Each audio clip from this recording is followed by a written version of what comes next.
parlamentaria. Tiene la palabra la asambleísta Carmen Rivadeneira.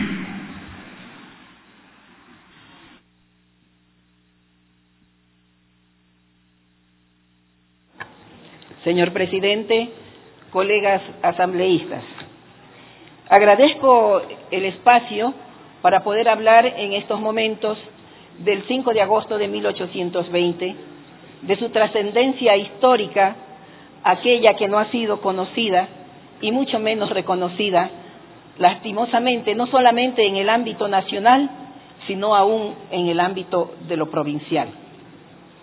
He solicitado también este espacio para hablar no únicamente del 5 de agosto de 1820, del cual tenemos muchísimo que decir, sino también de esa historia de luchas de nuestra provincia Esmeraldas que no ha sido conocida y menos reconocida.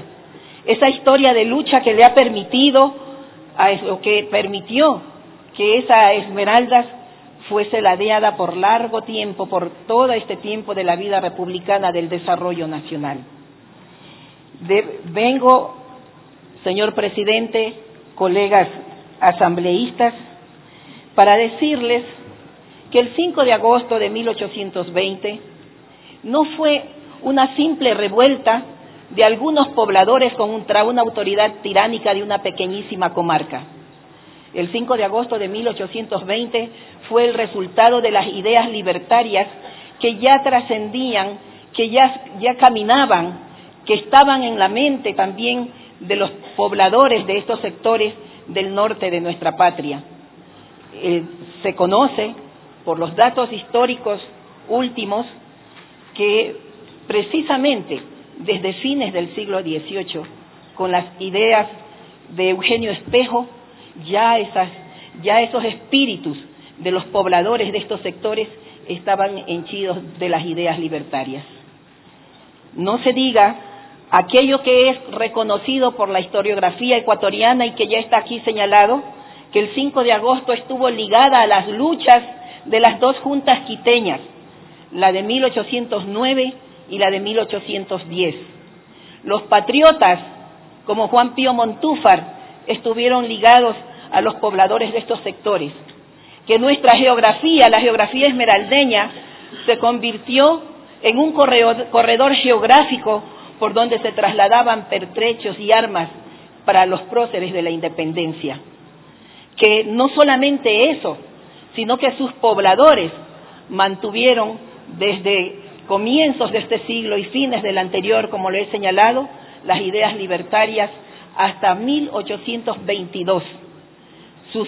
Nuestros afrodescendientes, nuestros antepasados afrodescendientes, nuestros mulatos, nuestros zambos, toda la población allí moradora estaba involucrada en estas ideas, estaba trabajando por la libertad, no solamente de ese terruño, sino también por la libertad de lo que es hoy nuestra patria y de lo que es la región. Así se ha podido comprobar con el redescubrimiento de un cuadernillo que reposaba en el fondo de los archivos del Archivo Histórico Nacional. En 1975, la doctora Nadia Flores de Núñez lo encontró y lo transcribió. De ese cuadernillo se han podido detectar, se ha podido conocer muchísimos datos escamoteados a la historia, a la verdadera historia que debió haberse conocido desde hace mucho tiempo, porque en 1921 doña Zoila Ugarte había descubierto un documento que escribió el señor Mosquera señalando los actos del 5 de agosto de 1820, pero sin embargo esto no fue difundido. Por eso es importante que hoy estemos aquí y que recordemos esta fecha y que sepamos que ese 5 de agosto, tal como se señala en el proemio al cuadernillo encontrado en la revista Cultura del Banco Central del Ecuador, fue la espoleta, ahí se señala, la espoleta definitiva que empujó a la acción del 9 de octubre de 1820. Es el 5 de agosto de 1820, el 5 de agosto rioverdeño, el 5 de agosto esmeraldeño, ese 5 de agosto, el que da la pauta para la liberación definitiva de nuestra patria de la colonia española. Por eso, mi propuesta, compañeros asambleístas, compañeras asambleístas, señor presidente, para que sea reparada la historia. La historia no ha sido contada como ha debido ser. La historia de Esmeraldas tiene que ser conocida a nivel nacional, tiene que ser reconocida también. El país tiene que saber no solamente del 5 de agosto de 1820, ya lo dije en mi inicio, Esmeraldas es una tierra rica, una tierra llena de una historia de luchas, no solamente por la dignidad provincial, sino por la dignidad nacional. Esmeraldas fue la que eligió en 1877 como su diputado a Juan Montalvo. En ese tiempo, en ese periodo, Veintimilla señaló al enterarse de este acto que él había permitido que el más insignificante de los hombres fuera elegido diputado por la más insignificante de las provincias, refiriéndose a Esmeraldas. Juan Montalvo le replicó: no es la más insignificante, sino la más pundonorosa. Esmeraldas es la primera que se rebeló contra la dictadura de Veintimilla y la primera en proclamar jefe supremo a Eloy Alfaro, de reconocerlo aún 12 años antes de que lo hicieran Chone y Guayaquil. Esmeraldas es la que recibió en 3 ocasiones a nuestro luchador y lo cobijó para que desde allí reemprendiera sus tareas por las luchas de la patria, la que lo protegió para evitar que fuera prisionero y que pudiera seguir avanzando con dignidad. Esmeraldas es la que se levantó en la guerra de Concha después del magnicidio que nos llenó de vergüenza como patria y como seres humanos. Y esto le significó el 10 de enero de 1914 un bombardeo, precisamente la única ciudad y provincia bombardeada por su propio gobierno por sostener los principios de libertad, de la verdad, de la lucha por la verdad y la justicia. Esmeraldas, colegas asambleístas, es esa tierra que tiene que ser reconocida por sus luchas libertarias. Los indios tacames también, ya en la época precolombina, se rebelaron contra los que quisieron conquistarla y fueron los primeros defensores que no fueron vencidos del territorio ecuatoriano. Todo esto es parte de nuestra herencia, la herencia de este pueblo magnífico de Esmeraldas que no puede seguir siendo pisoteado.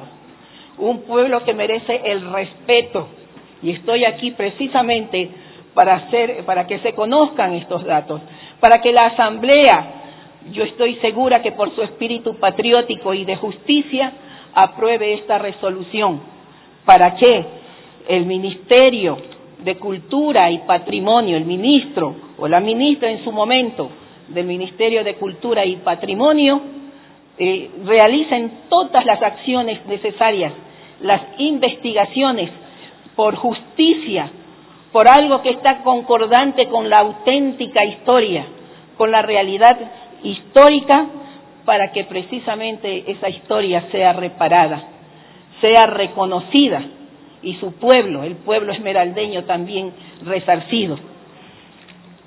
Compañeros asambleístas, Esmeraldas espera que desde el Ministerio de Cultura y Patrimonio se desplieguen todas las acciones para que se concrete la reparación, el reconocimiento y resarcimiento que por justicia, concordante con la historia, deben cumplirse con la provincia. Lo manda nuestra Constitución en su artículo 4. El territorio del Ecuador es una unidad geográfica e histórica de dimensiones naturales, sociales y culturales, legado de nuestros antepasados y pueblos ancestrales. en su artículo 57, numeral 3, cuando reconoce y garantiza los siguientes derechos colectivos: el reconocimiento, reparación y resarcimiento a las colectividades afectadas por racismo, xenofobia y otras formas conexas de intolerancia y discriminación. ¿Cómo fue discriminada Esmeraldas por sus luchas valerosas de ese desarrollo nacional? También en este mismo artículo, numeral 13, el derecho colectivo a mantener, recuperar, proteger, desarrollar y preservar su patrimonio cultural e histórico como parte indivisible del patrimonio del Ecuador. El Estado proveerá recursos para el efecto. En más artículos conexos de nuestra Constitución que ya están señalados en la propuesta que he realizado. En el literal E del artículo 3 de la Ley Orgánica de Cultura, que indica salvaguardar el patrimonio cultural y la memoria social, promoviendo su investigación, recuperación y puesta en valor. En su artículo 28 del título séptimo del subsistema de la memoria social y el patrimonio cultural de la misma Ley Orgánica de Cultura que señala de la memoria social, es la construcción colectiva de la identidad mediante la resignificación de hechos y vivencias socialmente compartidos por personas, comunidades, pueblos y nacionalidades que desde el presente identifican y reconocen acontecimientos, sucesos y momentos de trascendencia histórica, arqueológica, antropológica y social. Y más artículos de esta ley que concurren para que la aspiración legítima del pueblo esmeraldeño de saber su historia en el debate nacional sea una realidad. Esta realidad es necesaria por justicia. Esmeraldas, su historia, señor presidente, colegas asambleístas, la más pundonorosa como la llamara Montalvo, la heroica e invicta como la bautizara Alfaro, merece que su historia sea reparada, reconocida y resarcido su pueblo, heredero de las luchas por la dignidad nacional. Esmeraldas, lo repito, no solamente ha llevado adelante lides para alabar su honor particular, provincial, sino el honor nacional. Y de eso debemos estar conscientes, para respetar a su pueblo, que debe verse identificado precisamente en los valores de la lealtad, de la defensa de la verdad y de la justicia. Esmeraldas, por esa estirpe, ha sido señalada muchísimas veces. Sin embargo, su pueblo es optimista, mira de frente al futuro, porque su corazón y sus sentimientos son nobles. Por eso, en el escudo, de manera original, su autor había puesto Esmeraldas, libre por hidalga y por hidalga noble. Precisamente alguien cambió por rebelde, y es verdad que Esmeraldas ha tenido que rebelarse muchas veces, pero las causas que la motivaron a esa rebelión han sido fundamentalmente su espíritu y su corazón nobles y generosos. Esmeraldas, compañeros y compañeras asambleístas, merece la reparación de su historia. Esmeraldas, por justicia, tiene que ser reconocida, y sus hijos reconocidos también, para ser dignos de ese pasado glorioso y de valores humanos que hoy como nunca deben ser enarbolados. ¡Viva Esmeraldas, compañeros asambleístas! ¡Viva la patria! Señor presidente, colegas asambleístas.